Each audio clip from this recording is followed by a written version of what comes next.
ఈ ప్రజలకు కోట్లాది మంది దాహార్తిని తీర్చే ఈ యొక్క చెరువులను శ్రీమంతులుగా గొప్ప వ్యక్తులుగా ఉన్న వాళ్ళు వాటి పక్కనే ఫామ్ హౌస్ల పేరు నిర్మించుకొని వాళ్ళ డ్రైనేజ్ కాలువలు తీసుకెళ్ళి గండిపేటలో కలిపినారు.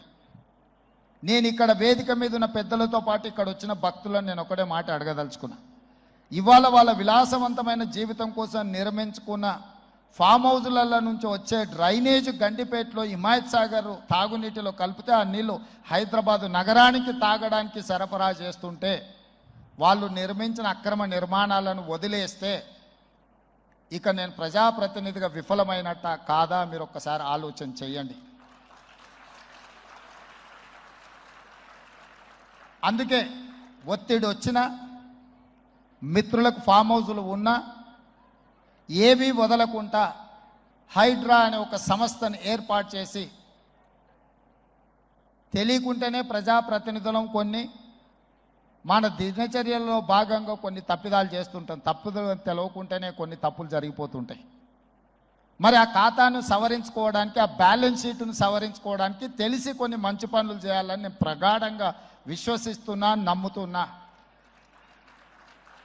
ఆ తెలిసి చెయ్యాలనుకుంటున్న మంచి పనుల్లో భాగము ఈ చెరువులను చెరబట్టిన వాళ్ళ నుంచి విముక్తి కలిగించాలన్న ఏకైక లక్ష్యంతోనే ఈరోజు చెరువులను ఆక్రమించుకున్న వాళ్ళను ఎవరిని వదలకుండా ఉక్కు పాదంతో అణిచివేయాలన్న ఆలోచన, అందులో నిర్మాణాలను ఏ ఒత్తిడి వచ్చినా వెనక్కి తక్కకుండా తొలగించాలన్న ఆలోచనతోనే ఈరోజు ఈ చెరువులలో ఉన్న అక్రమ కట్టడాలను కూలగొడుతున్నాము.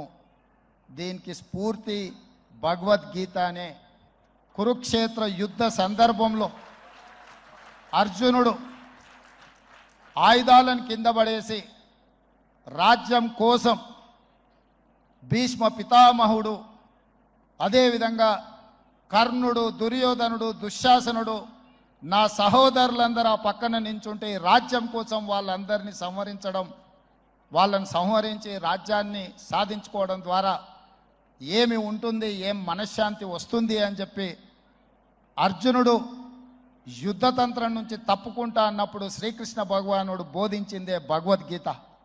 చంపేదెవరు, చంపించేదెవరు, లోక కళ్యాణం కోసం నీ బాధ్యతను నెరవేర్చాల్సిందే. ధర్మం బ్రతకాలి, అధర్మం ఓడాలి అంటే నువ్వు యుద్ధం చెయ్యాల్సిందే అనే యుద్ధ నీతిని ఆ రోజు అర్జునుడికి బోధించింది శ్రీకృష్ణ భగవానుడు.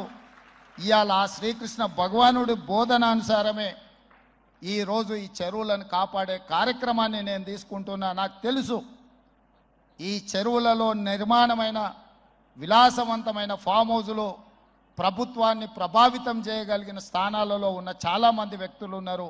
ప్రత్యక్షంగా ప్రభుత్వంలో భాగస్వాములు అయి ఉండొచ్చు, లేకపోతే సమాజం మీద బాగా ప్రభావితం చేయగలిగిన వ్యక్తులు ఉండొచ్చు. కానీ వాటన్నిటినీ నేను పట్టించుకోదలుచుకోలే. ఇది భవిష్యత్ తరాలకు, ఇది రాజకీయాలకు సంబంధం లేదు. నేను స్పష్టంగా చెప్పదలుచుకున్నా.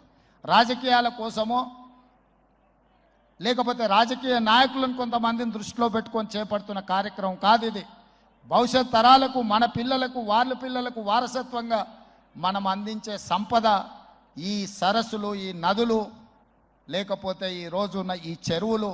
ఈ ప్రకృతి సంపదను మనం విధ్వంసం చేస్తే ప్రకృతి మన మీద కక్ష కడుతుంది. ప్రకృతి మన మీద ప్రకోపిస్తే మనం చెన్నైలో చూసినాం, అదేవిధంగా ఉత్తరాఖండ్లో చూసినాం, నిన్నగాక మొన్న వాయనాడు మనం కేరళలో చూసినాం. ఈరోజు ఇలాంటివన్నిటిని దృష్టిలో పెట్టుకున్నప్పుడు ఈ హైదరాబాదు నగరాన్ని రక్షించుకోవాల్సిన బాధ్యత మన అందరి మీద ఉన్నది. ఇది ఒక సుందరమైన నగరం. ఈ నగరానికి ఈ చెరువులే ఒక అందం. ఈ చెరువులను కాపాడే బాధ్యత ఈ ప్రభుత్వం తీసుకుంటుంది. ఎవరు ఏమనుకున్నా, ఎవరు ఏ ఒత్తిడి తెచ్చినా వాటన్నిటిని పక్కన పెట్టి చెరువులను ఆక్రమించుకున్న వాళ్ళ భరతం పడుతుంది ఈ ప్రభుత్వం అని చెప్పి నేను ఈ సందర్భంగా తెలియదలుచుకున్నా.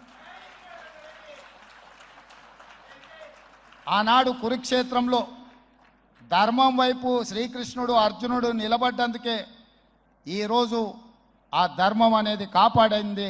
వాళ్ళు ధర్మాన్ని కాపాడితే ధర్మం మనల్ని కాపాడింది. ఈరోజు మనం చేస్తున్న పని కూడా అలాంటిదే. మీ అందరి సహకారం ఉండాలి.